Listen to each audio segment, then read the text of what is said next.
You ever wondered why you do what you do? Have you ever wondered where your emotions come from? You ever wonder where your anger comes from? Your bitterness, where your sadness, where your joy, where your happiness, your range of emotions, where does it come from? The Jews were saying last week, Pharisees were saying last week, that it comes from the outside. It's what happens on the outside. And Christ is going to explain to us where the world makes excuse, says it's because of this that happened. It's because a father did or did not do this. It's because a mother said or did this or was this way. It was because of a job situation or a circumstance on the outside. That's why I am how I am. But the word says it's because of the condition of our heart before him.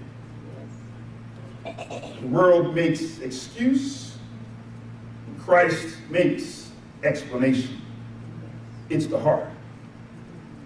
It can look like whatever it looks like, it can be told and the tag to be whatever it is, but Christ says the truth of the matter is there is nothing that happens on the outside that affects what's going on the inside, because whatever's going on the outside will pass through our system. But it's what's the heart of the person.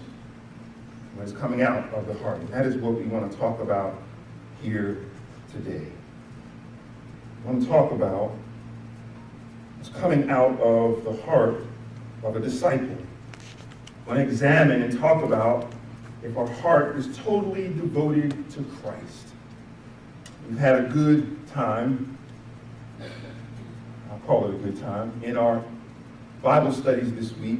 Started asking the question, making the distinction between accepting Christ and surrendering to Christ.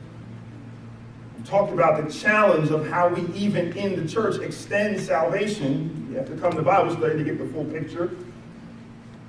But we often extend the opportunity to accept Christ, but we're wrestling with, do we ever truly surrender to Christ? Because if I'm just accepting Christ, then it's up to me and it all rests on me. But it's Christ who comes and gets us. It's God who comes and gets us. We look at this through John chapter 6. It's God who comes and gets us. All who belong to Christ are those that God has given to him. Amen. So it's not a matter of what we say. It's inherently what we do. What we must do is surrender our hearts to him. And so we have to wrestle with and ask this morning, have we truly surrendered our hearts to Christ? That he is our total devotion.